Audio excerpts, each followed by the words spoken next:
Dapat lang talaga binubugbog ka ng tatay mo dahil may sa demonyo ka. Buisit, ang panghi-panghi. Kakaligo ko lang eh. Kapag nakita kitang lumabas, sasabunutan talaga kitang maldita ka. Chismis pa more. Wala kayong alam sa pinagdadaanan ko pero kung makahusga kayo, akala niyo may alam kayo sa klase ng buhay na meron ako? Kung alam niyo lang, mga buisit. Huwag na huwag kang gagawa ng kahit anong ingay kung ayaw mong laslasing ko yung leeg mo. Tatay, maawa po kayo. Tama na. Sige, patayin niyo na lang ako. Patayin mo na ako para mawala na rin ang batang nasa sinapupunan ko. Ang batang bunga ng kademonyahan niyo. Taon 2006. Samar. Bandang 5:00 ng umaga, habang nag-aagaw ang liwanag at dilim, maagang bumangon si Lola Lita at nag-init ng tubig. Bago lumabas, binalikan niya pa si Lolo Ismael sa kanilang kwarto.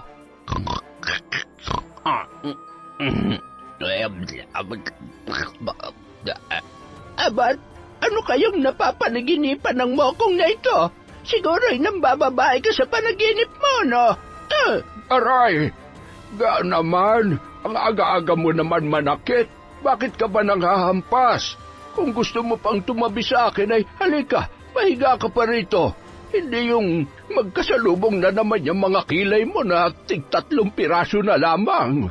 Tigilan mo nga ako, Ismael. Kaya ayaw na ayaw kitang pinatatambay sa tindahan dahil malamang kung sino-sinong babae ang sinisipat mo. At pati sa panaginip mo ay pinagpapantasyahan mo pa. Ano ba sinasabi mo dyan? Hindi totoo yan. Ano ka ba naman, Lita? Kung kailan naman tayo tumanda ng ganito ay ngayon ka pa naging selosa. Ay, kahit marami maganda at sexy dyan ay... siguradong hindi naman sila papatol sa akin. Ay, ganon, ha? Asa na yung bulis tambo ko? Kaya pala hanggang panaginip ay pinagpapantasya mo na lang kung sino mang babae ang sinipat-sipat mo. Bumangon ka ng lintik ka. Bumili ka ng tinapay at asukal at kaping-kape na ako. Ay! Ay, ito na nga, babangon na. Tutupin ko lang muna itong mga ito. Ay, pinaantok pa ako. Ganda pa naman ng panaginip ko. Minsan lamang makakamay sa magandang dalagay na udlot pa. Aray, ang kati-kati na naman ng pet ko. Kaya ayaw ko nag-uulam na sardinas at mukhang magnanaknak na naman itong... Habang patuloy sa pagkamot, ay nakakunot noon namang naghihintay sa labas ng kwarto si Lola Lita at nakapamewang pa. Baka gusto mong bilisan dyan. Abay, ano pang kinakamot-kamot mo? Ilang buwan na kitang napapansin na panay ang kamot. Siguro ay hindi ka na naman nagpapalit ng brief mo kaya nangangati ka na. Eh, wala ito. May nakapasok lang na langgam. Akin na yung pambili. Huwag ka na masyadong maingay at natutulog pa si Bimbo. Puyat pa naman yun. Madaling araw na nung umuwi. Ay, ayan. Ayusin mo ang pagbili. 1/4 na asukal, tsaka tinapay. Samahan mo na rin ng konting bilis at makapagdating mo ay malamig na itong inilit kong tubig. Matapos yon, agad na kinuha ni Lola Lita ang walis tingting, lumabas sa bahay at sinundan ng tingin ang noon ay papalabas niyang asawa sa tarangkahan na si Lolo Ismael. Nagsimula na siyang magwalis sa harap ng kanilang bahay. Habang nagwawalis, mula sa di kalayuan, may naririnig siyang iyak na natitiyak niyang nagmumula sa kapitbahay nila na si Kaloy. Napatanaw pa siya sa kinaroroonan ng bahay noon. Mahigit 1 dekada na nang muling bumalik si Kaloy sa kanilang baryo kasama ang anak nito sa kanyang kinakasama. Siya na ang nagpalaki at nagpaaral sa bata. Kilala din yon bilang matapang at walang sinisino kahit sarili nitong kamag-anak. Kaya naman, kahit nagiging usap-usapan na ang tungkol sa pananakit niya sa sarili niyang anak, ay walang sino man ang nagtatangkang makialam. Sakto naman napatapat si Lolo Ismael sa bahay noon habang naririnig niya ang mga palo ni Kaloy at halos tumitili na sa pag-iyak ang anak niyang 13 taong gulang pa lamang. Dahan-dahan niyang inihakbang ang kanyang mga paa at pilit na pinakikinggan ang sinasabi ng lalaki sa anak nitong si Ella. Napakatigas ng ulo mo. Hanggat nandito ka sa poder ko, ako ang susundin mo. Sa susunod na hindi ka sumunod sa gusto ko, mapapatay talaga kita. Pareho lang kayo ng nanay mo, mga walang kwenta. Tay, tama na po. Tama na. Huwag kang lalabas ng bahay, ha? Sa oras na suwayin mo pa ako, ibibiting kita ng patiwarik. Nanginginig ang tuhod na nakasuksok sa sulok at patuloy sa paghikbi si Ella. Kitang-kita niya ang nanlilisik na mata ng kanyang tatay Kaloy habang iniinda ang mga latay sa iba't ibang parte ng kanyang katawan. Opo, hindi na po, tay.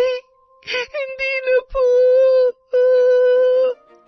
Samantala, bigla namang binilisan ni Lolo Ismael ang paglalakad habang umiiling-iling. Nakaramdam siya ng labis na awa para sa dalagita mula ng maliit pa lamang, halos araw-araw na pinagmamalupitan yon ng kanyang ama. Wari nila, kay Ella ibinubuhos ni Kaloy ang galit niya sa ina ng bata.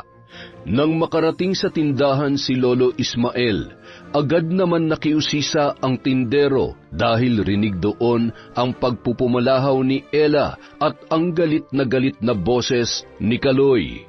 Mang Ismael, mukhang may happy na naman yung kapitbahay mo, ah. Sinabi mo pa, kawawa talaga yan si Ella. Hindi na lumaki dahil sa bugbog at palo ng Kaloy na yan. Ay, dapat kasi nung pa in-report niya sa DSWD. Sa bagay, nakakatakot kalabanin si Mang Kaloy kung sarili niyang anak nasasaktan niya. Paano pa kaya yung ibang tao na magsusumbong? Totoo yan. Binata pa lamang yan ay kinatatakutan na yan dito. Sarili niyang kapatid at pinsan ay muntik na nga niya mapatay. Kaya walang nangangahas na magsumbong. Lalo na ako. Baka mamaya ay tagain na lamang kami niyan o hindi kaya ay magliyab na lang bigla yung bahay namin. O siya, pabili nga ako ng... Ano po yan?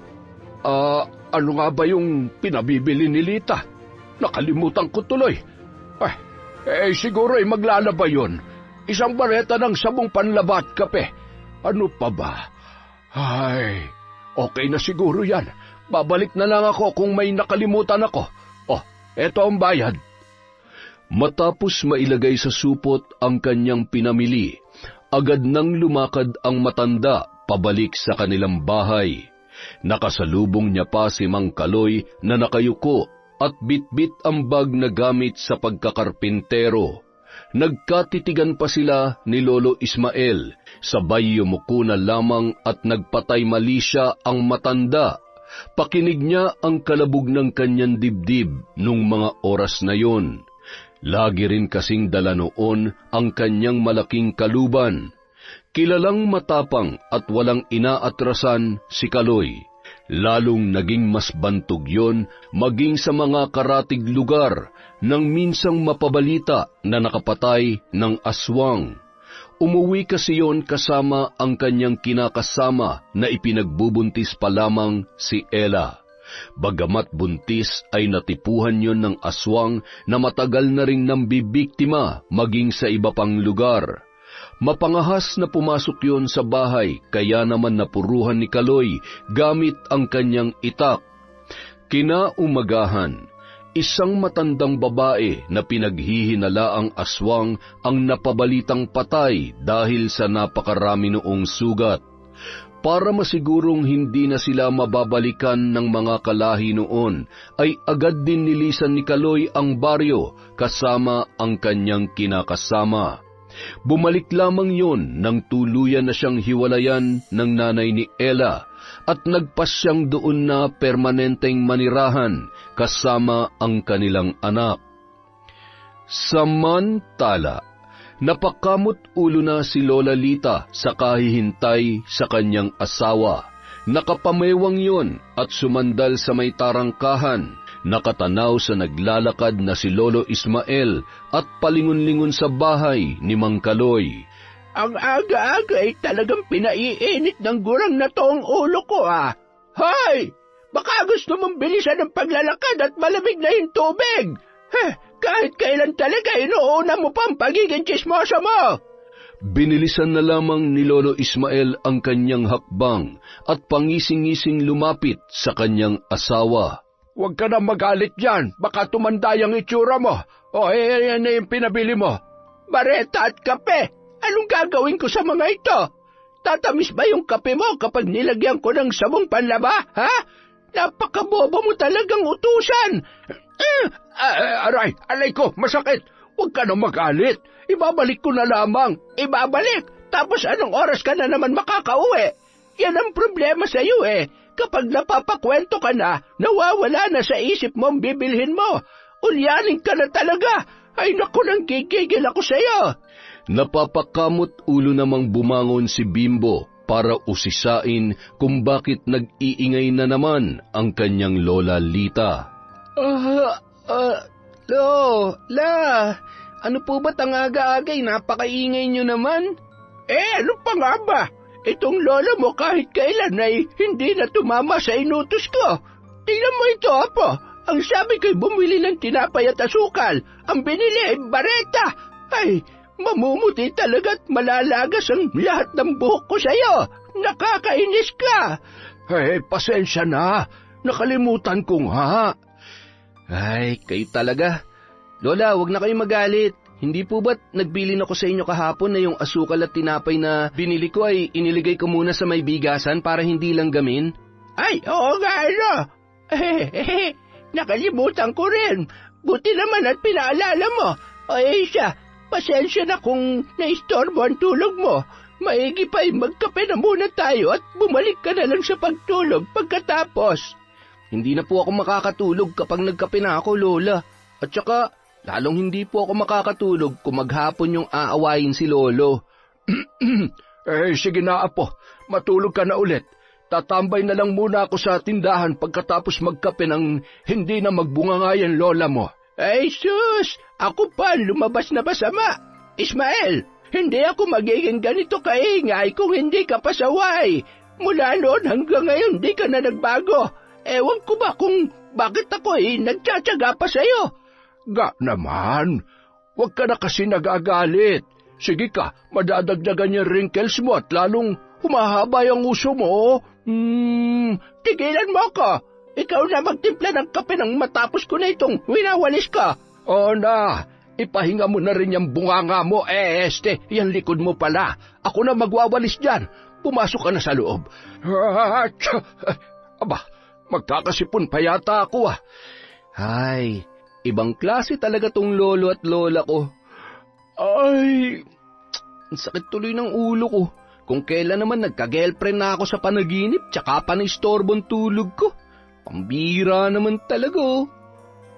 Nagtatrabaho sa isang karinderya sa bayan si Bimbo bilang kusinero. Yun kasi ang talentong ipinamana sa kanya ng kanyang yumaong ama at ina. May sariling restaurant ang mag-asawa, ngunit sa kasamaang palad, namatay yon dahil sa sunog kasama ng negosyong ipinundar nila sa Maynila.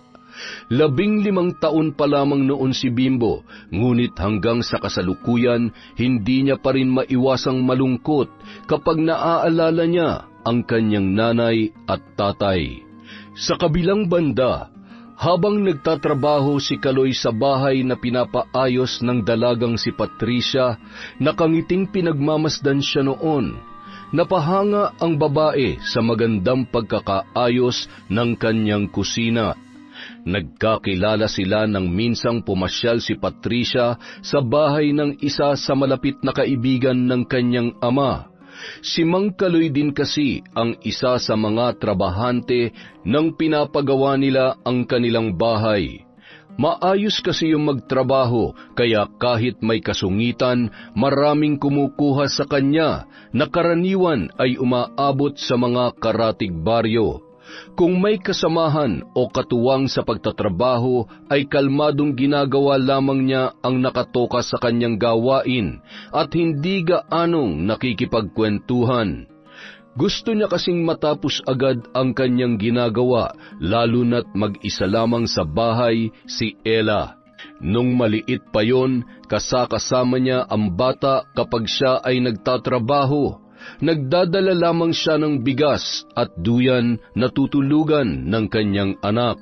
Kapag wala namang trabaho, taniman ng gulay at nyugan ang kanyang pinagkakaabalahan. Kinuha ni Patricia ang isang pitsil ng tubig at baso sa kusina at tinawag si Mang Kaloy. Kaloy, uminom ka muna ng tubig. Kanina ka pa nagtatrabaho dyan, siguradong nauuhaw ka na.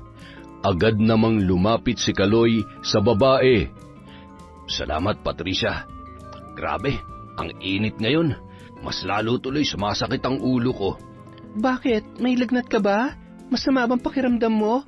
Ay, wala. Masyado ko naman maalalahanin. Ay, sumasakit lang ang ulo ko sa dami ng iniisip, tapos dumagdag pa ang pasaway kong anak na saksakan ng tigas ng ulo. Yung anak mong si Ella? Bakit? Mukha naman siya mabait ah. Mukha lang anghel yon, pero habang tumatagal ay nagiging pasaway na at lakwatsera. Alam mo, nagsisisi nga ako na pinag-aral ko ang batang yun eh. Sa halip na maging masunurin, natuto pang sumagot-sagot sa akin. Baka naman nangangatwiran lang. Anak ko lang siya, at kung ano sabihin ko, dapat sinusunod niya. Akong bumubuhay sa kanya, no? Ako lahat mula nung layasan kami ng magaling niyang ina, kaya wala siya sa mundong to kung wala ako. Utang niyan lahat sa akin, kaya wala siyang karapatang suwayin ako. Alam mo, Kaloy, mahirap talaga kapag nagdadalaga na at walang ina. Ako nga, nung nawala sa akin ang nanay ko, halos hindi ko na alam kung paano itutuloy ang buhay ko eh. Kaya naiintindihan kong nararamdaman ng anak mo. Naghahanap lang siya ng kalinga ng isang ina. Siguradong naghahanap siya ng makakausap at mapagsasabihan. Kaya dapat nag-aasawa ka na lang ulit eh. At sino naman ang magkakagusto pa sa akin? May isa na akong anak, hindi rin ako mapera at... Kaloy, hindi naman rason yon. Alam mo, minsan, kailangan lang talasan natin ang pakiramdam natin at buksan natin na maayos ang mga mata natin para makita ang hinahanap natin. O kaya, baka yung taong para sa iyo ay nandyan lamang sa tabi-tabi. Napakaswerte nga ng babaeng mamahalin mo eh dahil marunong ka sa buhay, masipag, mabait, kaya ang totoo niyan, ang gaan-gaan ng loob ko sa'yo. Hinawakan ni Patricia ang muka ng lalaki. Halos hindi makapagsalita si Kaloy, lalo na nang marahang hagkanyon ni Patricia. Malay mo, kaya ka pala iniwan ng kasintahan mo noon dahil akong babaeng nakalaan para sa'yo. Matagal ko na ring hinintay na makatagpo ng katulad mo. At ngayon nandito ka na. Hindi na kita pakakawalan pa, Kaloy. Sa kabilang banda, palingon-lingon si Atoy bago lumusot sa tarangkahan ng bahay ni Ella. Pagkatapos ay sumilip muna siya sa awang ng pinto at siniguro na wala doon si Mang Kaloy. Ella? Ella, nandyan ka ba? Naririnig mo ba ako? Nang marinig ni Ella ang boses ng kanyang kaibigan, agad siyang bumangon at dahan-dahan na naglakad papunta sa may pintuan. Atoy, anong ginagawa mo rito? Hindi ka rin pumasok? Recess naman, kaya tumakas muna ako. Doon ako dumaan sa may likod ng classroom natin. Nag-alala kasi ako sa iyo eh. Ano ba nangyari? Pinalo ka na naman ba ng tatay mo? Oo, hindi naman nabago yon. Hindi ko alam kung kailan ulit ako makakapasok. Nagalit siya dahil ginabi ako ng uwi. Ayaw niya maniwala na gumawa lamang tayo ng project. Kaya ayun, mula kagabi hanggang kaninang umaga, pinalo-palo niya ako. Baka hindi na ako makapasok pa, Atoy. Huwag ka magkukwento sa mga kaklase natin, ha? Pati sa teacher natin. Nakakahiya. Baka pagtawanan nila ako. Huwag ka mag-alala. Wala naman akong ibang pagsasabihan. Ay, napakasama talaga ng ugali ng tatay mo. Huwag ka mag-alala. Kapag nakapagtapos na ako at gumanda ang buhay ko, itatakas kita dito at hindi na tayo magpapakita sa tatay mo. Hindi ka na niya masasaktan. Oh, ito nga pala, bumili ako ng suman. Sa'yo na lang yan, baka hindi ka pa kumakain. Inilusot yun ni Atoy sa maliit na awang para maibigay sa kanyang kaibigan na si Ella. Alis na ako ha, huwag ka mag-alala. Kung hindi ka pa makakapasok bukas, babalikan ulit kita. Huwag ka nang umiyak at sundin mo na lang muna ang tatay mo para hindi ka na niya masaktan. Kahit anong sabihin niya, huwag mo na lang sagutin, ha? Maawa ka dyan sa katawan mo. Puro ka na lang pasa at latay. Ay. O sige na, babay na, Ella. Kainin mo na agad yung suman at uminom ka na maraming tubig. Salamat, Atoy. Umalis ka na at baka mapagalitan ka pa ng teacher natin. Agad nang lumusot si Atoy sa bakod at tumakbo papunta sa kanilang eskwelahan. 2 babae naman noon ang napadaan at nakakita sa binatilyo. Ayun! Kaya naman pala nabubugbog ng ama dahil may taglay na kalandian. Siguro kung ano-anong milagrong ginagawa ng mga yan. Oo nga, kay babata pa ay masyado na mapupusok. Hay, Sus Mariosep! Nakasilip naman sa may bintana si Ella habang kumakain ng suman at pinagmamasdan ang 2 babae. Bahagya niyang naririnig ang pagbubulong-bulungan ng mga yon. Mga tsismoso talaga. Wala na kayong ginawa kundi gumawa ng kwento at makialam sa buhay ng iba. Teka. Ngumisi ang dalagita at nag-isip ng paraan kung paano mapapalapit ang 2 babae na walang tigil pa rin sa pagkukwentuhan. Ang sakit! Tulong! Tulungan niyo po ako! Nagtinginan ang 2 babae at lumusot sa awang kung saan dumaan si Atoy at lumapit sa may bintana kung saan nagmumula ang boses ni Ella. Kinuha ng dalaginding ang arinola na ginagamit nila sa gabi dahil nasa labas ng bahay ang kanilang CR. Binuksan niya yon at tinitigan, sabay na pangiwi sa panghi ng laman noon. Habang tinatawag ng 2 babae ang kanyang pangalan at pilit na sinisilip siya sa bintana, ay ibinuhos niya ang ihi sa 2. Halos masuka at nagsisigaw ang mga yon sa labas habang nagpipigil naman ng tawa si Ella na nasa loob ng kanilang bahay. Dapat lang talagang pinubugbog ka ng tatay mo dahil may sa demonyo ka. Buisit ang panghi-panghi. Kakaligo ko lang eh. Ay, kapag nakita kitang lumabas, sasampunutan kitang maldita ka. Chismis pa more. Wala kayong alam sa pinagdadaanan ko, pero kayo patong kung husgahan ako, parang alam nyo kung anong klaseng buhay meron ako. Kung alam nyo lang, ay, mga biset. Makalipas ang ilang araw, napapansin ni Ella ang tila pagbabago ng kanyang ama. Pinayagan siya nung pumasok at binigyan pa siya ng baon. Gabi na rin kung umuwi yon at pagdating ay natutulog na, bagay na ikinatuwa naman ng dalaga. Naikwento niya ang bagay na yon sa kanyang matalik na kaibigan na si Atoy habang sila ay papauwi galing sa kanilang eskwelahan. Alam mo, Atoy, sana tuloy-tuloy ng pagiging masayahin ni tatay. Hindi ko alam kung paano o ano nangyayari sa kanya, pero nagpapasalamat ako dahil mabait na siya sa akin ngayon. Hindi ko nga alam kung bakit eh. Ay, mabuti naman ang tuluyan ng gumaling ang mga pasamo sa katawan. Alam kong hirap na hirap ka na magsinungaling sa mga teacher at kaklase natin kapag tinatanong ka. Alam mo kung ako sa'yo, magsusumbong na ako. Sigurado makukulong yan tatay mo. Hindi pwede. Hindi ko pa kayang buhayin ang sarili ko. Isa pa, saan naman ako pupunta? Maliban sa'yo, wala namang ibang tutulong sa akin. Sa totoo lang, marami ka pang hindi alam sa kademonyohan ng tatay ko, pero sa ngayon, kailangan ko pa rin naman siya. Marami. Minor de edad ka pa, kaya tutulungan ka ng DSWD. Sila pa magpapakulong sa tatay mo. At saka, pwede mo naman hanapin ang nanay mo eh. Atoy, si tatay na lang ang pamilya ko. Iniwan nga ako ni nanay, diba? Kasalanan niya kung bakit ganito ang buhay ko ngayon. Ay, kahit ano mangyari, tatay ko pa rin siya. Napailing-iling na lamang si Atoy dahil sa sinabi ng kanyang kaibigan. Marahan namang ngumiti ang dalaga, sabay na pabuntong hininga at nagpatuloy sa paglalakad. Inihatid pa yon ng tingin ni Atoy para masigurong ligtas na makakauwi ang kanyang kaibigan. Samantala, lumipas pa ang mga araw. Habang masayang nakatanaw si Patricia sa bintana, malayo pa ay nakikilala niya na ang paparating na si Kaloy. Alam niya na hindi siya matitiis ng lalaki na hindi makita kahit saglit lang sa isang araw. May mga gabi na doon na rin yon natutulog. Naging mas malalim na ang kanilang relasyon na labis namang ikinatuwa ng babae. Gustong-gusto kasi nung maging parte ng buhay ng mag-ama. Handa siyang tumayo bilang pangalawang ina ni Ella. Kaloy, kumusta? Buti naman napadalaw ka. Magagabi na. Kumusta ang trabaho mo? Napagod ka ba?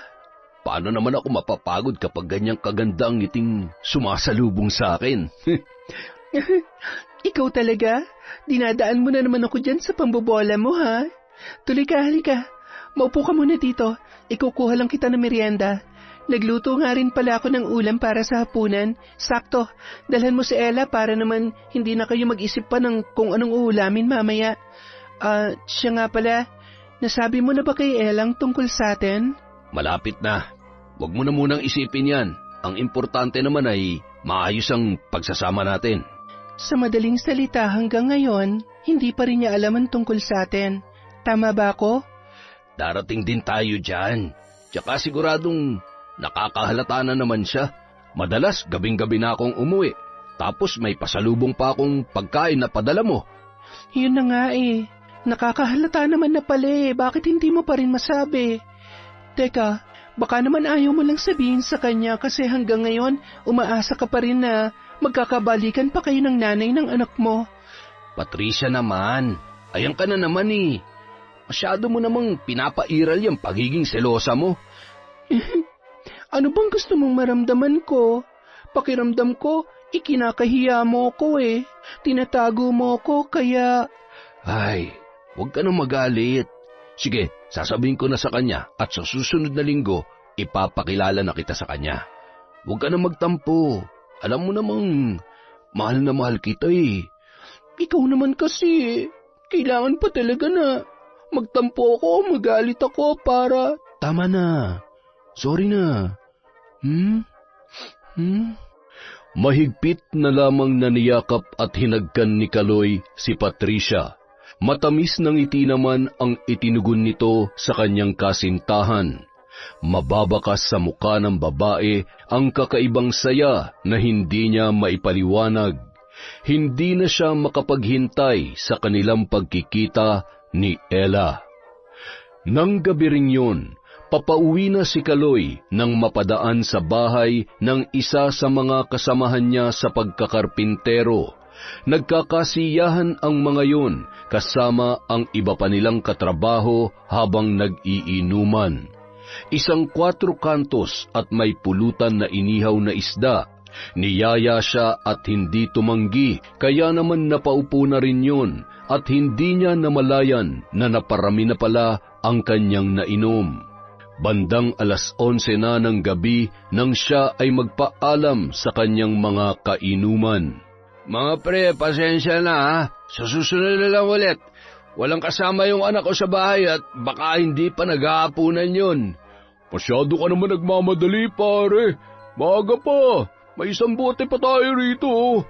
Ay, kung sa bagay, mukhang sanay na sanay ka naman na minabadali mo ang lahat. Si Patricia nga, nakuha mo agad eh. Bigla na lamang nagpanting ang tenga noon at kinwelyuhan ang isa sa kanyang mga kainuman. Piliin mong tatarantaduhin mo ha. Hindi mo ako kilala. Sa susunod, kung ganyan pa rin kabastos ang bunganga mo, ni isa, wala sa ngipin mo matitira. Ultimo yung bulok na bagang mo. Kinuha ang kanyang bitbit at inayos ang kaluban ng kanyang itak. Dinuro-duro pa ang noon ay halos maihinang kainuman. Mainit ang ulo na umuwi at nagsasalita pa yon habang naglalakad. Nang makarating sa bahay, sa may tarangkahan pa lamang ay tinatawag na ang pangalan ng kanyang anak. Suot ni Ella ang bestidang pantulog, nanginginig ang tuhod at kamay na binuksan ang kanilang pinto. Tay, bakit ho kayo? Lasing po kayo? Hindi ako lasing. O yan, kumain ka. Kumain ka ng marami, ha? Ayos, Ang ganda ng suot mong damit, Buti naman para laging matutuwa si tatay. Akma sanang hahawakan noon ang braso ni Ella nang biglang umiwas ang dalaga. Abat, iniiwasan mo na ba ako? Nandidiri ka, ha? Nanlilisik ang mga mata at hinila papunta sa isang kwarto si Ella, sabay isinara ang pinto. Wala kang karapatang bastusin ako. Pag-aari kita at kahit anong gawin ko sa'yo, wala kang karapatang magreklamo. Malinaw naman sa'yo yan, hindi ba? Sagot! Opo, tay. Opo. Yan! Napakaganda mo, anak. Kaya mahal na mahal ka ni tatay, At sabi ko naman sa'yo, basta susundin mo lang lahat ng gusto ko, hindi ka masasaktan. Kaya pagbigyan mo na lang ang gusto ni tatay, ha? Mula 10 taon, nararanasan niya na ang bagay na yun. At sa ganoong pagkakataon ay tanging paghikbi lamang ang kaya niyang gawin upang maibsan ang sakit at galit na kanyang nararamdaman. Kapag nanlalaban siya, ay samot-saring palo, sampal at hampas ng sinturon ang kanyang natatamo.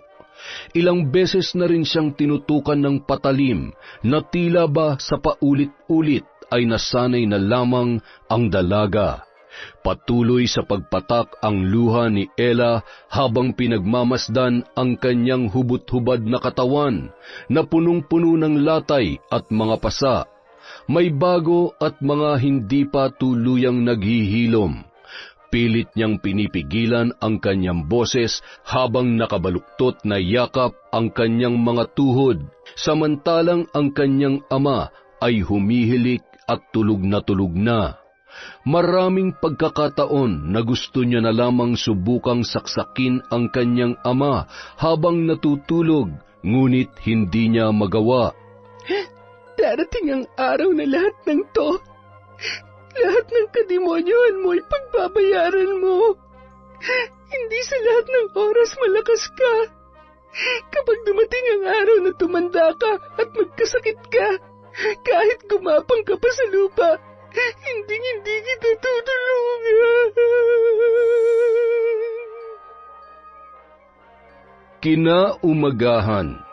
Pagkabangon ay agad na bumungad kay Kaloy ang mga pasa ng kanyang anak. Napailing-iling yon, sabay na pabuntong hininga. Hindi pwedeng makita ni Patricia ang mga pasa niya. Wala siyang pwedeng malaman tungkol sa nangyayari sa loob ng bahay na to. Gamutin mo yung mga pasa mo. Mula ngayon, huwag ka rin magsusuot ng maigsi para hindi makita mga yan. Huwag ka munang papasok, ha? Tumingin lamang sa kisame si Ella habang patuloy sa pagsasalita si Kaloy. May mga pagkakataon na ayaw niya na lamang tingnan ang muka ng kanyang ama. Lumabas ng kwarto at dali-daling naligo ang lalaki. Bago umalis, bumili muna yon ng ulam para sa kanyang anak. Bumangon ka na dyan. Mag-almusal ka na at asikasuin mo na yung sarili mo. Hindi ka muna pwedeng lumabas ng bahay at tumigil ka na sa pakikipagkaibigan sa atoy na yon kung ayaw mong pugutan ko siya ng ulo. Katulad ng nakagawian, kinandado ni Kaloy ang pinto at tarangkahan. Walang ganang bumangon at tumungo si Ella sa lababo. Paulit-ulit yung naghilamos habang sa inaalala lahat ng pinagdaanan niya sa kanyang sariling ama. Hindi niya namalayan na napahagulhol na lamang siya at sinasakal na ang kanyang sarili hanggang sa nahirapan na yung huminga.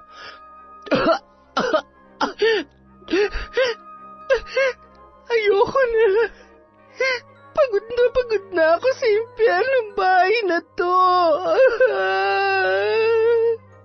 Samantala, habang nagkakape ang mag-asawang sina Lola Lita at Ismael, pati na rin ang apo nilang si Bimbo, may kung anong tinatanaw si Lolo Ismael habang hawak ng kanyang kanang kamay ang tasa at ang kaliwang kamay ay kinakamot ang kanyang puwet. Lo, ano ba yan? Ano ba yung lagi niyong kinakamot? Kailan ba naman tumigil sa pagkakamot yan, lolo mo?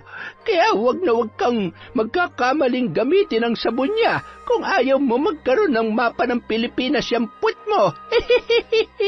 Kay sus, kaya pala nagtataka ako kung bakit minsan may bigla na lamang tumutubong buni dito sa tagiliran ko.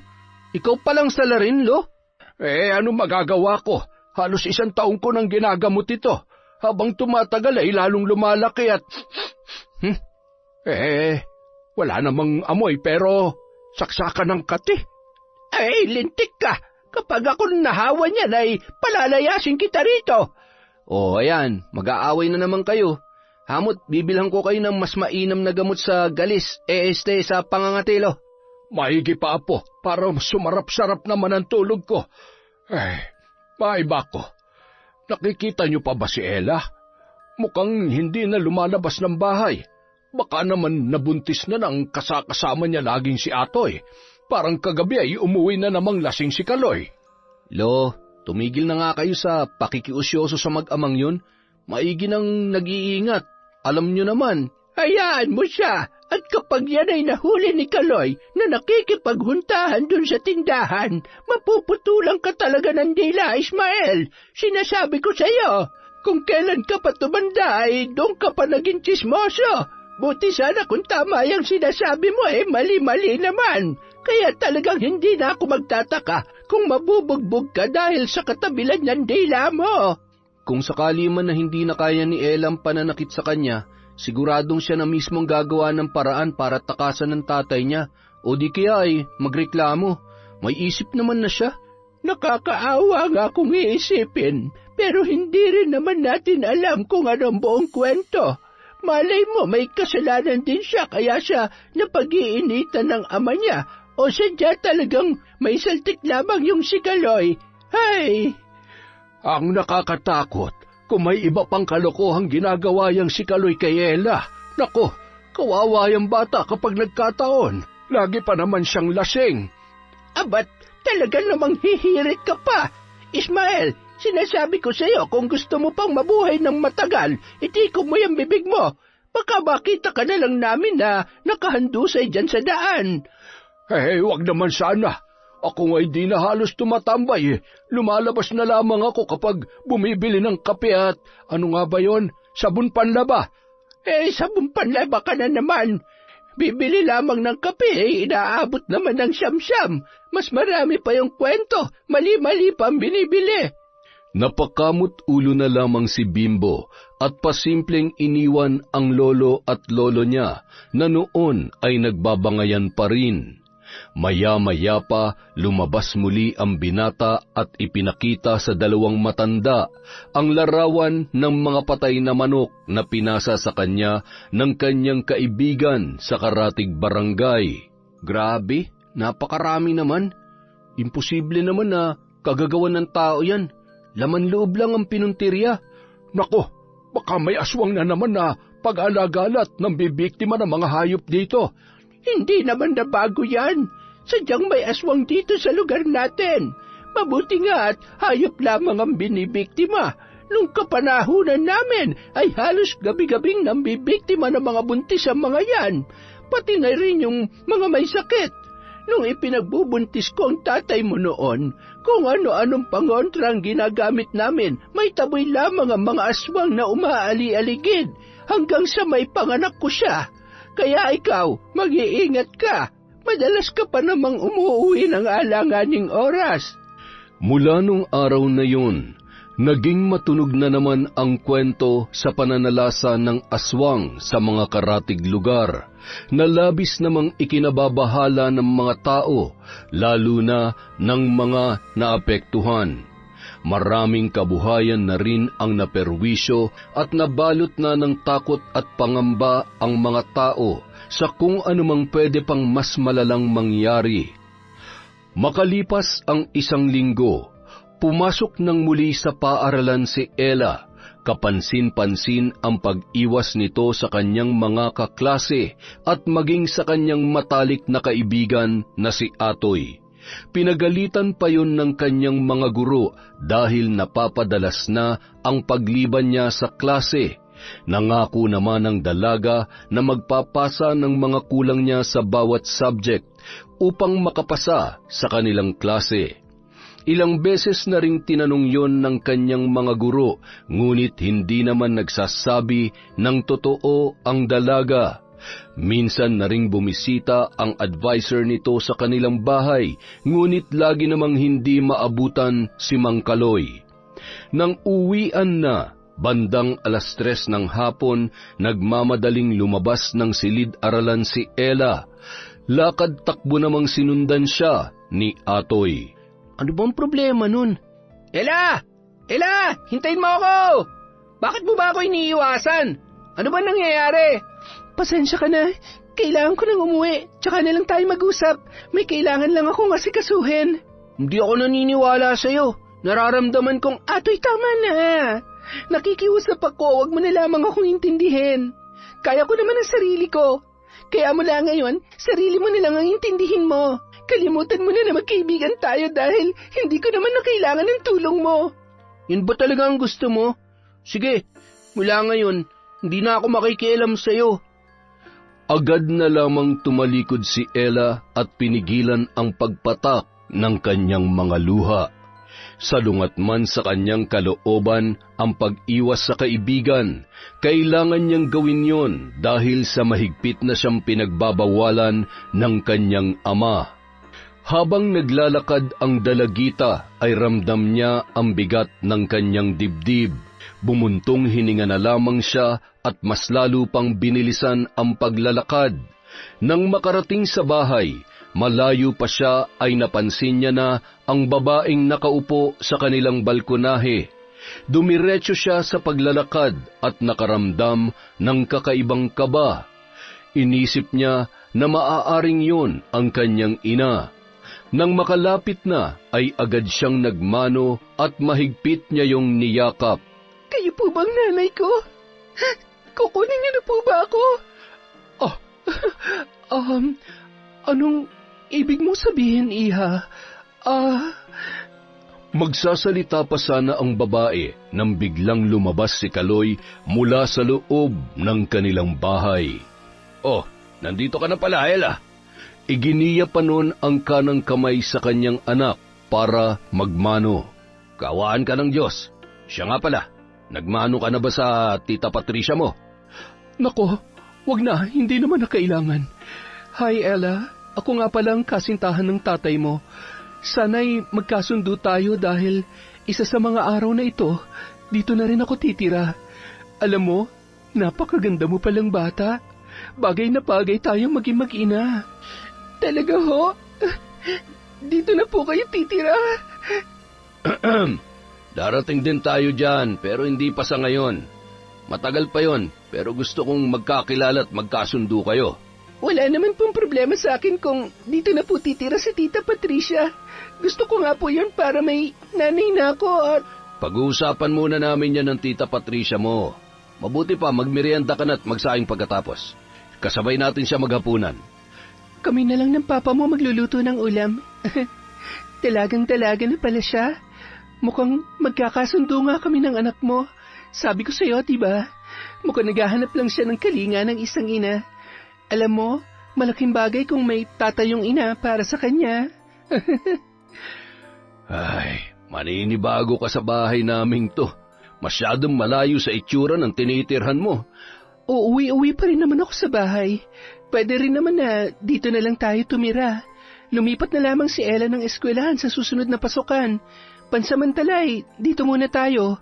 Makalipas ang ilang linggo, Sa patuloy na pangungumbinsi ni Patricia kay Kaloy, tuluyan na ngang pumayag yon na magsama na sila sa iisang bubong. Masayang-masaya naman si Ella. Pakiramdam niya nagkaroon siya ng kalayaan mula sa pang-aabuso ng kanyang ama sa halos ilang araw pa lamang na paninirahan noon sa kanilang bahay. Isang araw, habang nasa trabaho si Kaloy at nag-aasikaso naman sa kusina si Patricia, napansin niya na hirap kumilos ang dalaga at nagsusuka. Habang nagbibihis si Ella ay biglang pumasok si Patricia sa kwarto ng dalaga. Kitang-kita niya ang mga lumang pasa sa katawan nito. Ella, ano nangyari sa mga yan? Wala po. Sadyang hindi lang po ako maingat kaya lagi akong nagkakapasa. Sandali lang po Buntis siya. Hindi ako maaari magkamali. Habang sumusuka sa lababo, marahang pinagmamasdan ni Patricia ang katawan ng dalaga at pinakikiramdaman yon. Kung masama ang pakiramdam mo, huwag mo na lamang pilitin ang sarili mong pumasok. Okay lang po ako, tita. Kaya ko naman po. Sigurado ka ba? Namumutla ka, kaya hindi na po kasi ako pwedeng lumiban sa klase. Dahil baka po kasi... wala po. Sige po, tita. Aalis na po ako. Sige. Mag-iingat ka. Nang makaalis si Ella, sinundan pa rin yon ng tingin ni Patricia. Tumingin siya sa kawalan, sabay matamis na ngumiti at napailing-iling. Bandang 4:00 ng hapon, pagdating ni Ella galing sa paaralan, nagpaalam si Patricia na uuwi muna sa kanyang bahay dahil may importante siyang aasikasuhin. Tita, huwag na po kayong umuwi. Dito na lamang po kayo, o kaya naman po, isama niyo na lang po ako. Pero nandito naman ang tatay Kaloy mo. Siguradong pauwi na rin yon. Teka, may problema ba? Alam mo, ilang beses ko na rin napapansin na parang naiilang ka at takot ka sa tatay mo. Mayroon ka bang gustong sabihin sa akin? Bigla namang napahawak sa ulo at naduwal si Ella nung mga sandaling yon. Muntik na sanang matumba ang dalaga, ngunit agad naman siyang nasalo ng kanyang tita Patricia. Diyos ko namang bata ka, ano ba talaga nangyayari? Magsabi ka nga ng totoo, buntis ka ba? Hindi ko po alam pero mahigit 1 buwan na po akong hindi dinadatnan. Posible ngang buntis ka, kung sakali man. Sino ang tatay ng batang yan? Meron ka bang boyfriend? Tita, si tatay po. Si tatay po ang may gawa nito sa akin. Tita, tulungan niyo po ako. Nakikiusap ako. Natatakot po ako. Baka kung ano pong gawin niya sa akin kapag nalaman niya na sinabi ko sa inyo ang totoo. Paulit-ulit po akong pinagsamantalahan ni tatay at sinasaktan. Ay, Diyos ko! Bakit hinayaan mo pang umabot sa ganito? Tahan na! Huwag ka mag-alala. Gagawa ko ng paraan para matakasan mo ang kahayupan ng tatay mo. Hindi ko akalain na kaya niyang gawin to sa sarili niyang anak. Mula ngayon, hindi ka na niya masasaktan pa. Hindi kita iiwan. Habang nag-uusap ang dalawa, ay natanawan nila ang noon ay paparating na si Kaloy. Sige na, pumasok ka na sa kwarto mo. Magbihis ka na. Magpahinga ka muna at sasabihin ko na lamang sa kanya na... Hindi pwedeng malaman ng tatay mo na nagdadalang tao ka. Ako nang bahala. Sige na. Nagmadaling pumasok sa kanyang kwarto si Ella at sinalubong naman ni Patricia si Mang Kaloy. Kumusta, mahal? Nandiyan na ba si Ella? Nasa kwarto niya. Medyo masama ang pakiramdam kaya pinagpahinga ko muna. Huwag mo na siyang alalahanin. Ako nang bahala sa anak mo. Baka napagod lang sa eskwela. Akala ko uuwi ka muna sa bahay mo ngayon. Gusto mo bang ihatid kita? Hindi na. Sa susunod na lang.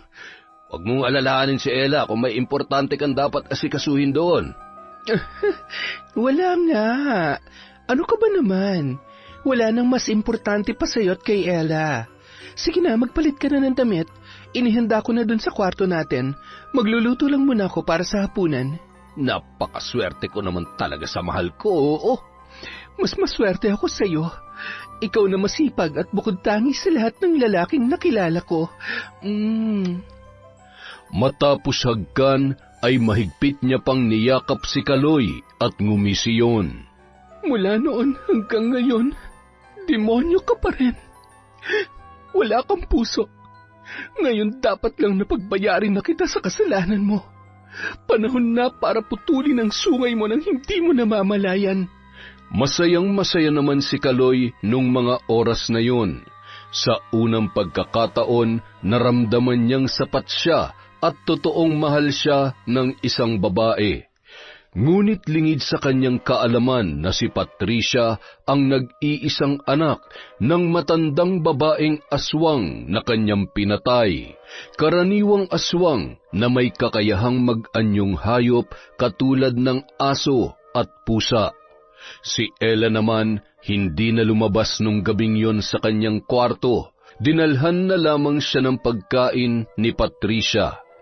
Pagsapit ng hating gabi, habang nakahiga si Patricia ay pasimple niyang sinisilip mula sa kanilang bintana ang maliwanag na buwan.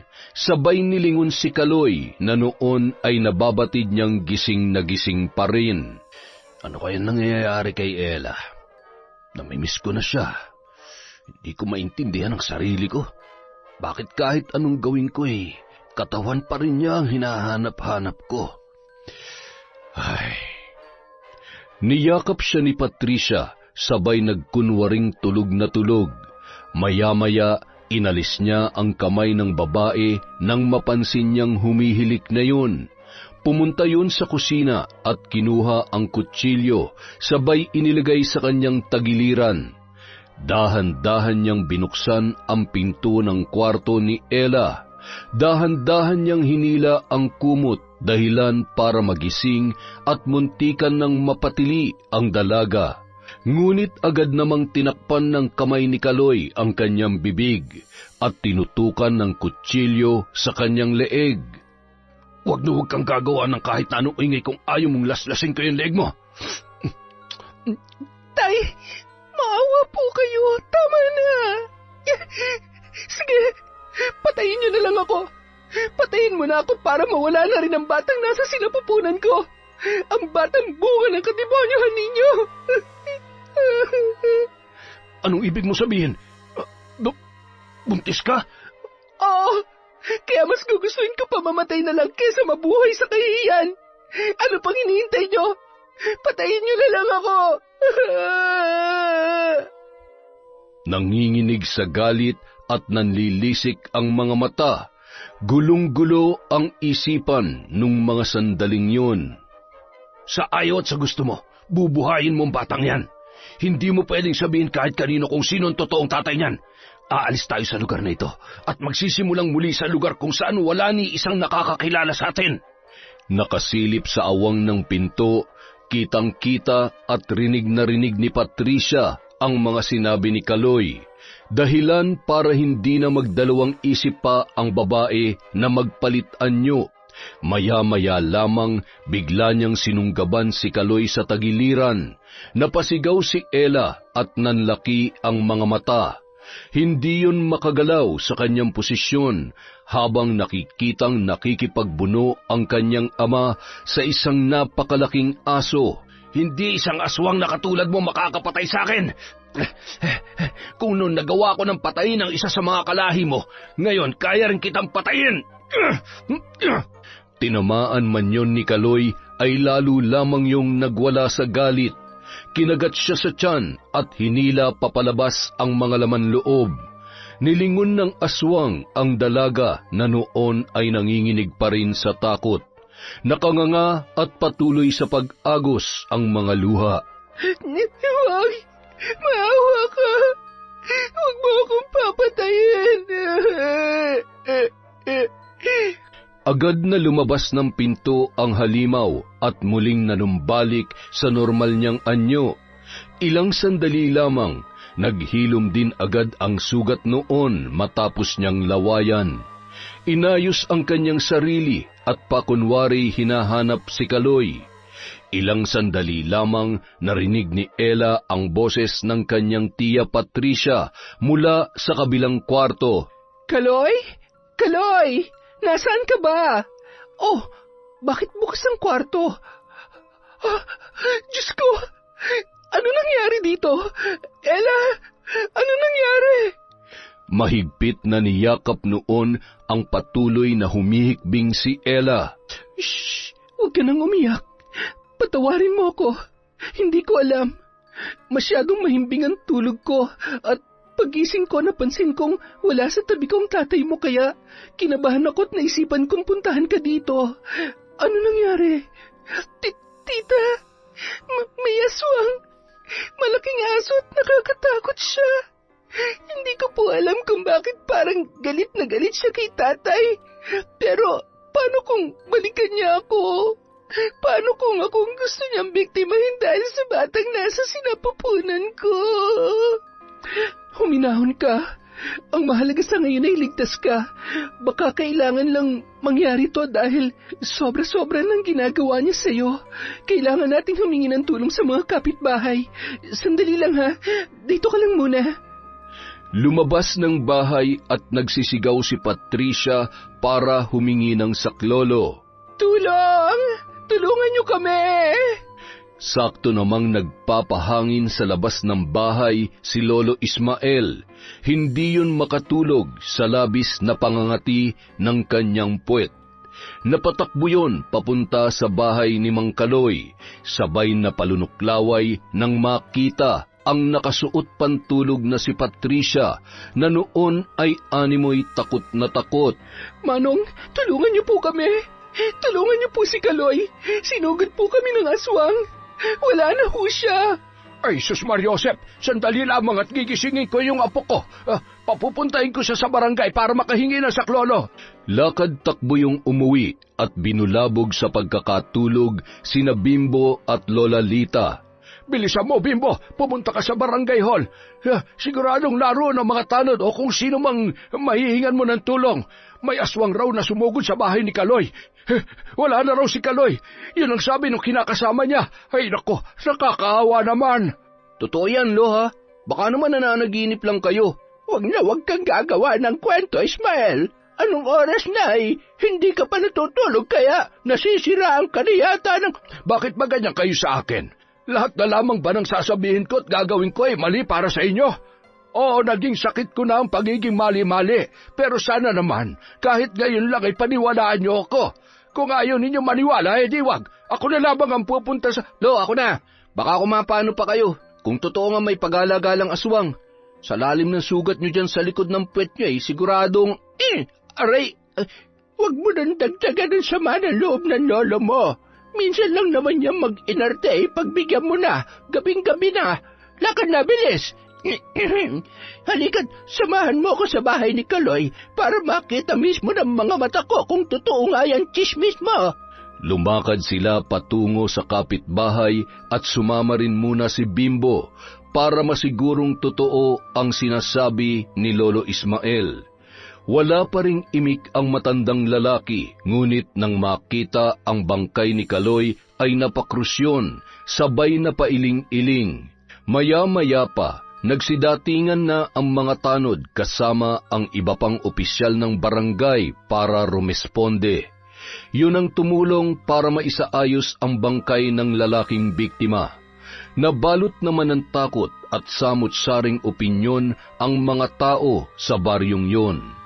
Makalipas ang isang araw, matapos mailibing si Mang Kaloy, sigurado ako, binalikan lamang si Kaloy ng kalahi ng aswang na pinatay niya noon.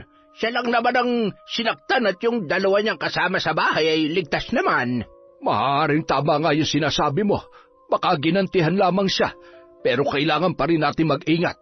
Baka mamaya ay mamihasa ang aswang at mambiktima pa ulit. Mahirap na. Buti na lamang at mabait ang kinakasama niya. Kita niyo naman kung gaano niya inaalagaan si Ella. Lakas ng loob ng batang yan. Hindi ko man lamang nakitang umiyak ng inilibingan tatay niya. Paano naman ho iiyak Alam nyo naman ho kung paano siya binubugbog ng tatay niya nung nabubuhay pa. Baka nga nagpasalamat pa yan Siya, napahaba ng kwentuhan natin. Teka, ano nga ba yung pinabibili ni Mrs.? Patay, nakalimutan ko na naman. Siya, babalik na lamang ako kaysa bumili na naman ako ng hindi ako sigurado at tiyak na magagalit na naman ang napakakalmado kong asawa. Nako, Mang Ismael, sa araw-araw na ginawa ng Diyos, pagchichismis lang naman talaga ang hindi niya nakakalimutan. Samantala. Ano? Masakit pa rin ba ang sikmura mo? Opo, tita. Wala na rin ho halos akong may suka. Mukhang hindi na po talaga ako makakapagtapos ng pag-aaral dahil sa lagay ko ngayon. Bakit naman hindi? Huwag ka mag-alala. Kakausapin ko yung advisor mo. Magtatapos ka. 1 buwan na lang naman. At saka, hindi pa naman nila mapapansin ang tiyan mo. Hanggang kailan ko po itatago ang katotohanan sa mga tao?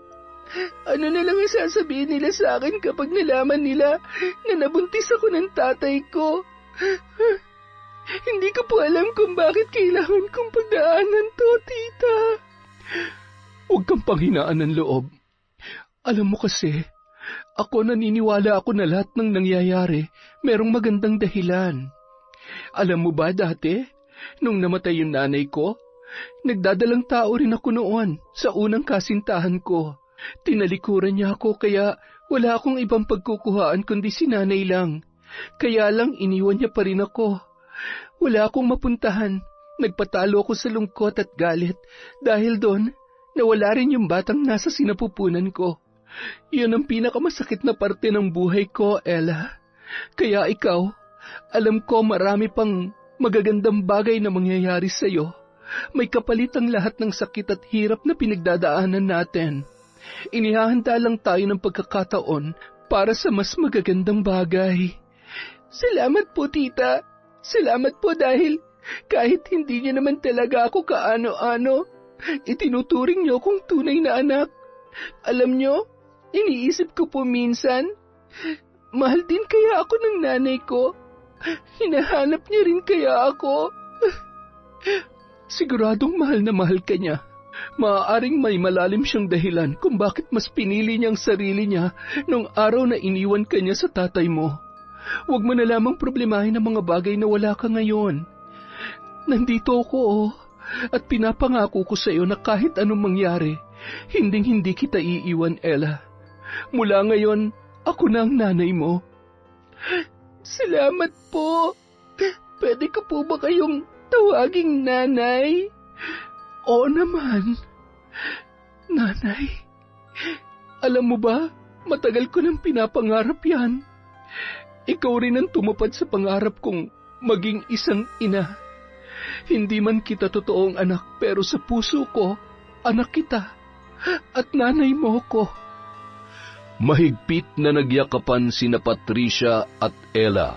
Nagpatuloy pa yon sa pagkukwentuhan hanggang sa nauwi sa tawanan ang kanilang seryosong usapan. Makalipas ang 1 buwan, ilan sa mga tao sa baryong yon ay nakahalata na rin sa pagdadalang tao ni Ella. Samut-saring panghusga ang natanggap niya, ngunit sa pagkakataong yon ay handa na siyang harapin ang kahit na ano pang marinig at sabihin ng ibang tao sa kanya. Hindi nagkulang sa suporta at pagpapalakas ng loob ang kanyang kinikilalang ina na si Patricia. Isang gabi, bandang 12:00 na noon, pauwi si Bimbo mula sa kanyang trabaho. Isang malaking asong kulay itim ang nakita niyang sumuot sa bakod ng bahay ni Ella. Sinundan niya yon ng tingin at laking gulat niya nang makita ang pagpapalit anyo noon bilang isang normal na tao. Kumaripas siya ng takbo at halos masira ang kanilang pinto sa lakas ng kanyang pagkakakalampag. Lolo! Lola! Buksan niyo to! Ismael, bumangon ka na. Nandiyan na ang apo mo. Bilisan mo. Masakit ang likod ko at ayaw ko nang bumangon. Sabi nang bumangon ka eh. Aray ko, bakit ka ba nananakit? Ay, babangon na nga eh. Kamot ulo at tila pasuray-suray pang naglakad si Lolo patungo sa pintuan. Nagkamot na naman ng puwet nang maramdaman ang labis na pangangati. Sabay inamoy-amoy niya pa yon bago binuksan ang pintuan. Bimbo! Hoy! Abat, gumising ka! Ay, napano ang batang ito? Ay, lintik ang panghi! No, lasing ka ba? Bakit ka umihi sa salawal mo? Nang marinig yon ni Lola Lita, masakit man ang kanyang likod ay napilitan niyong bumangon. Tinulungan niya pa si Lolo Ismael na buhatin ang kanilang apo, papunta sa may sala at inasikaso yon hanggang sa magkamalay. Lola, salamat sa Diyos at buhay pa ako. Ano ba nangyari sa'yo?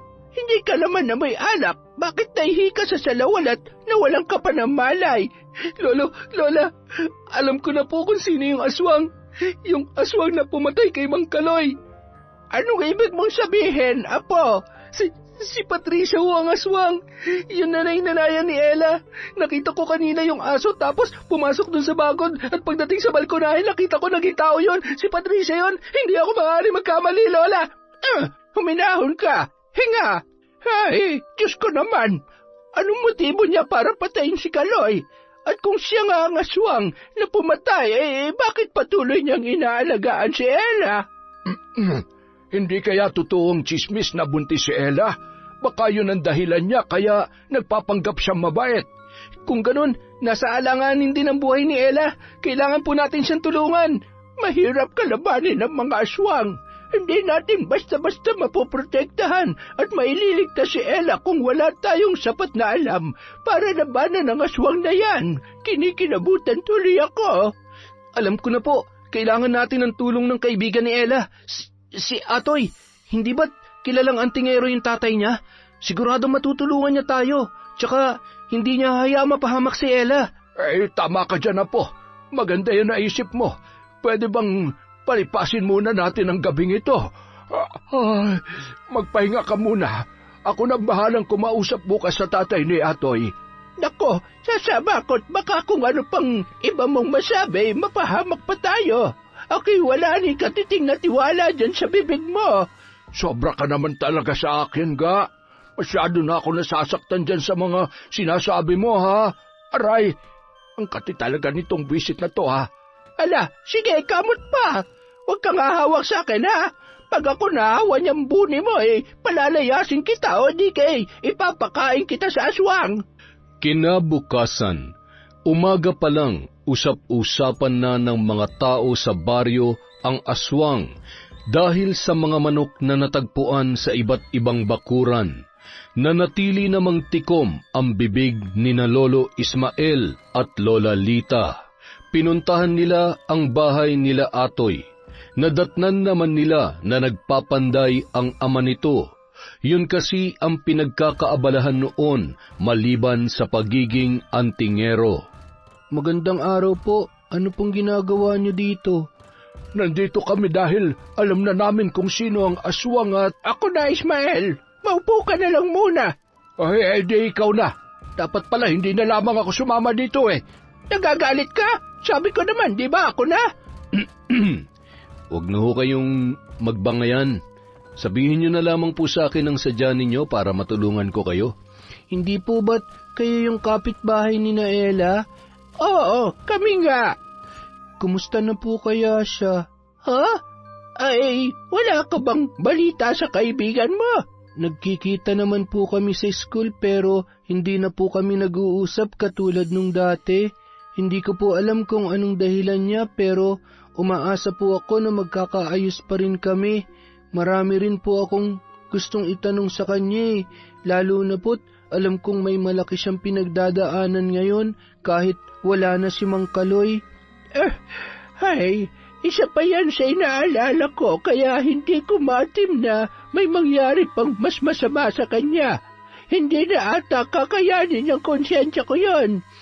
Ano pong ibig niyong sabihin? Yung apo naming si Bimbo, nakita niya kagabi. Nakita niya yung nanay-nanayan ni Ella. Sigurado siya kung paano nagpalit anyo yon. Ang inaalala namin ay si Ella, baka kasi kung anong binabalak ng Patricia niya yun sa kanya. Tanging pangontra may bibigay ko sa inyo at armas na pwede niyong gamitin para labanan yung aswang na tinutukoy ninyo. Alam niyo kasi, mula nung mapahamak ang asawa ko dahil sa minsang pakikipaglaban ko sa mga nilalang na yan, sobrang nagsisi na ako.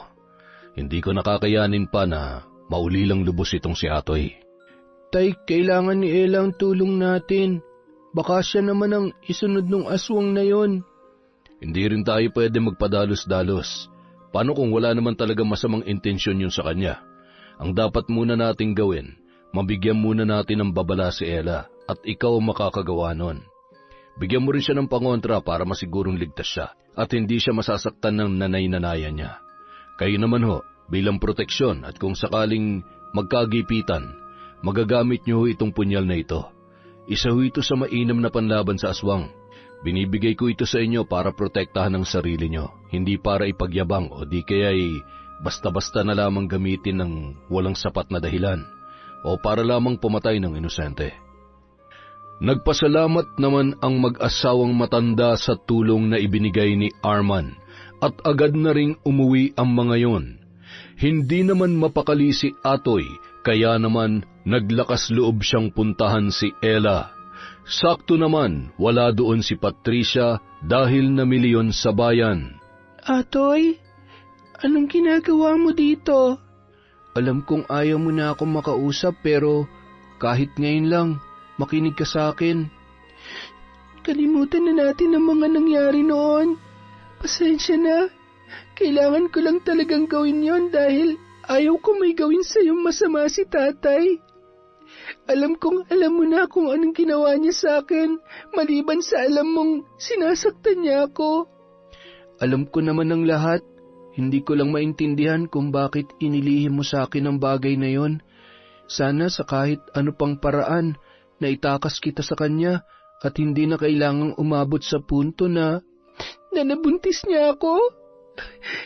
Atoy, wala ka namang magagawa eh. Nangyari na ang mga nangyari. Ngayon, alam mo na ang lahat. Alam ko na pinandidirihan mo rin ako katulad ng ibang tao rito sa baryo natin. Katulad ng mga kaklase natin na tinitingnan ako mula ulo hanggang paa na punong-puno ng panghusga. Ganyan ba talaga ang tingin mo sa akin? Oo, umiwas ako sa'yo. Kasi yun ang gusto mo pero hindi ibig sabihin na nagbago ako. Magkaibigan pa rin tayo at kahit anong mangyari, hindi ko kaya may mangyaring masama sa'yo. Kaya makinig ka sa akin. Kailangan mo mag-ingat dahil ang totoo, yung nanay-nanayan mo, posibleng siyang pumatay sa tatay mo. Aswangan nanay-nanayan mo, Patricia. Hindi totoo yan. Sinungaling ka. Nagsasabi ako ng totoo. May nakakita sa kanya. At ikaw mismo makakapagpatunay kung totoo o hindi ang sinasabi ko sa iyo. Tanggapin mo lang ito. Itago mo to sa bulsa mo. Hindi ka niya masasaktan hanggat tangan mo ang anting-anting na ito. Bibigyan ka rin niya ng sapat na lakas at linaw ng kaisipan para labanan siya sa oras ng peligro. Sabi ni tatay, nakapatay ng aswang ang tatay Kaloy mo noon. Aswang ang dahilan ng pagkamatay niya, kaya posible na dumating si Patricia sa buhay niyo para maghiganti. Aalis na ako, Ella. Ramdam ni Ella na hindi nagbibiro ang kanyang kaibigan dahil sa seryosong mukha nito. Dahilan para makaramdam siya ng takot para sa kanyang sarili at maging sa bata na nasa kanyang sinapupunan. Pilit niyang pinagtagni-tagni ang mga pangyayari. Yan kaya ang dahilan kaya lumalabas siya sa gabi? Kaya sobrang tabang niya magluto at kapag ako nagluluto, hindi siya sumasabay sa akin sa pagkain. Diyos ko, huwag naman po sana. Lahat na lang ba ng taong mahal ko, tatraydo rin ako?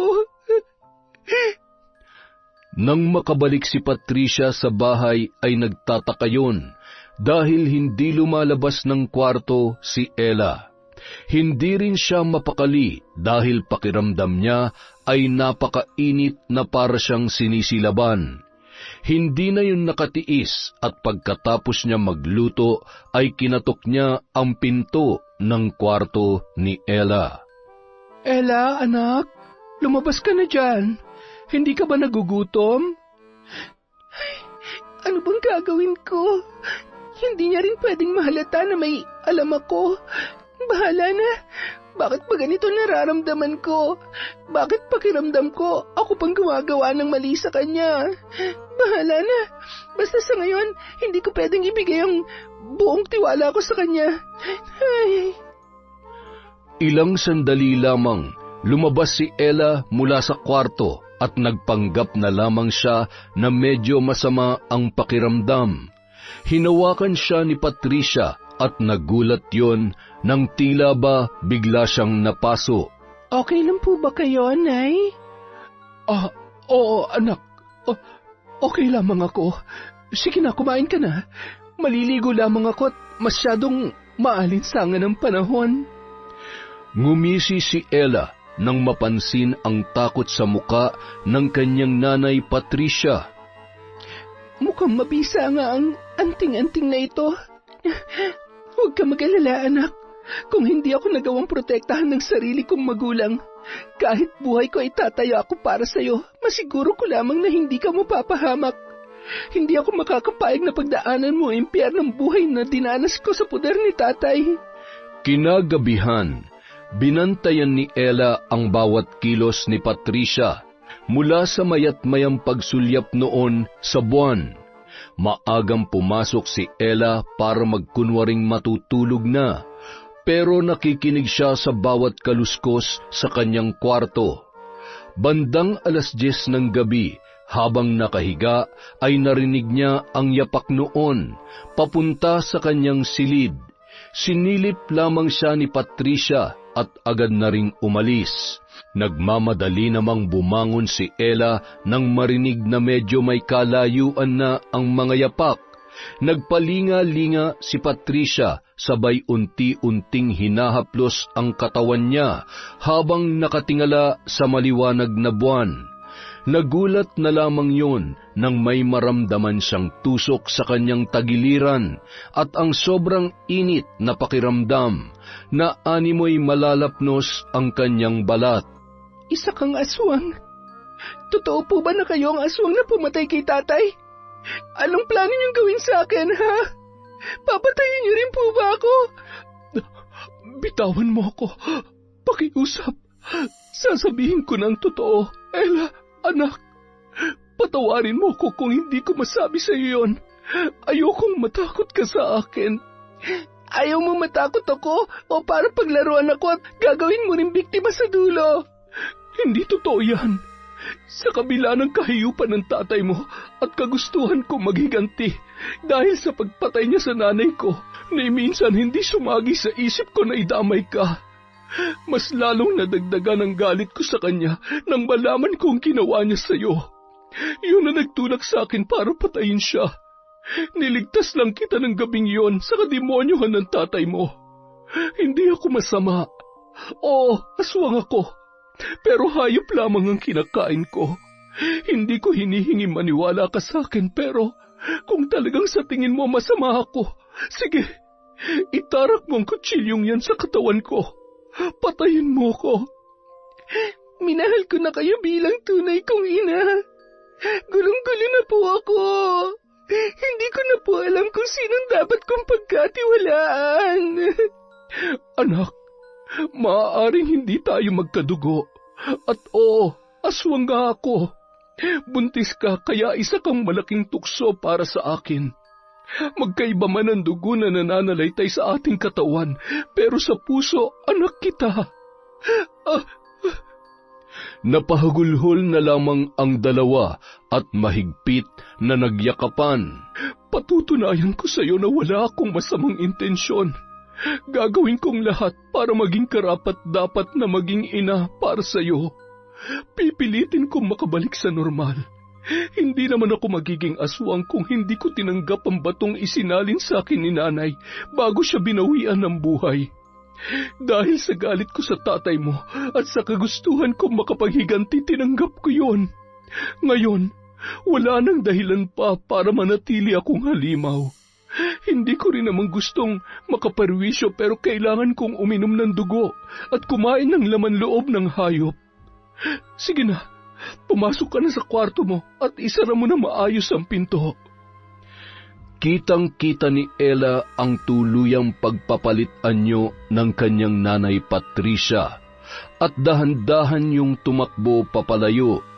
Napahawak siya sa kanyang tiyan nang makaramdam ng kaunting paghilab dahil sa labis na takot. Sinunod niya na lamang ang bilin ng aswang.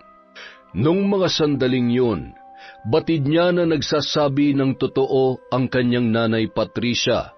At sa kabila ng malinaw na katotohanan, nasisiguro niyang ligtas siya at ang batang nasa kanyang sinapupunan. Kinaumagahan, pinuntahan ni Ella si Atoy sa bahay nito.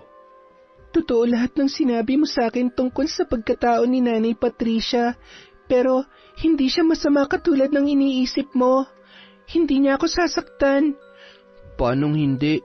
Nagawa niyang patayin yung tatay mo. Hindi ba? Di pa ba sapat na dahilan yon para... Niligtas niya lang ako sa kapahamakan ng gabing yon.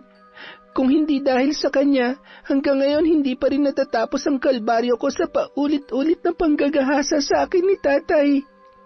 Kung talagang mabuti siyang tao at naniniwala ka mabait siya, anong pinunta mo rito? Tulungan natin siya makabalik sa normal. Gusto niya pa maging normal katulad natin. Alam ko na matutulungan tayo ng tatay mo, di ba? Meron namang paraan, di ba? Habang nag-uusap ang dalawa, ay bigla namang lumabas ng bahay si Arman, na noon ay nakikinig sa kanilang usapan. Posible naman ang bagay na yan. Basta bukal sa kalooban niya na maging normal ulit at tatalikdan niya ang pagiging aswang. Meron akong kakilala na maaari natin puntahan. Mamayang gabi, kailangan mong makumbinse ang nanay Patricia mo na pumunta dito. Mas ligtas kung dito isasagawa ang ritual, malayo sa mga tao. Ay, sana'y hindi na makarating pa sa ibang taon tungkol sa kanya. Dahil pag nagkataon, hindi lahat ng tao maniniwalang mabuti siya. Ang aswang ay mananatiling halimaw para sa karamihan. Sana'y hindi madulas si Mang Ismael sa mga nakakausap niya sa sentro. Nung araw ding yun, bago sumapit ang dilim, magkasama sina Ella at ang kanyang nanay Patricia na pinuntahan ang bahay nina Atoy. Nadatnan nila doon ang isang albularyo na magiging katuwang ni Arman sa pagsasagawa ng ritual.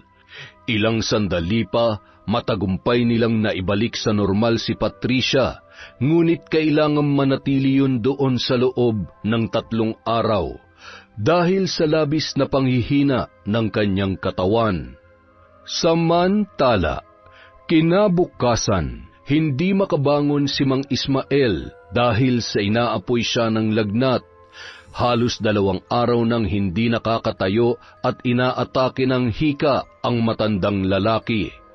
Bimbo, tingnan mo nga ang lagay ng lola mo sa kwarto. 1 araw lang na hindi ko pinayagan na lumabas at tumambay ay nilalagnat na. Sakit niya na talaga yata yan. Kapag hindi makapagchismis ay sumasama ang pakiramdam. Agad namang pumasok sa kwarto si Bimbo at kinumusta ang kanyang lolo. Lolo, kaya pa ba? Bumangon na kayo at nako, mapag-iiwanan na kayo sa balita.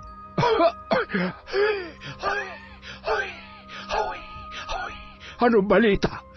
Silip-silipin mo si Ella, baka mamaya ay... Huwag niyo na munang alalahanin si Ella.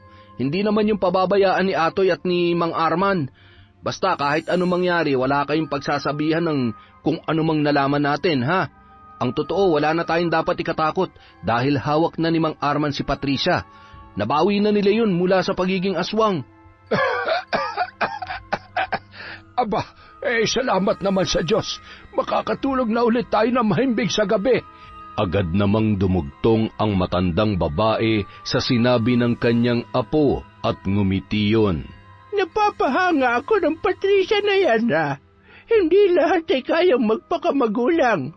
Tingnan mo, siya pa pala itong totoong magmamahal at magmamalasakit kay Ella. Hindi man siya swerte sa totoo niyang mga magulang. Ipinaranas naman yun sa kanya ni Patricia na walang hinihinging kapalit. Makalipas ang ilang taon, nakatira na si Ella at ang anak nito sa bahay ni Patricia. Mas malaki at mas maaliwalas yun.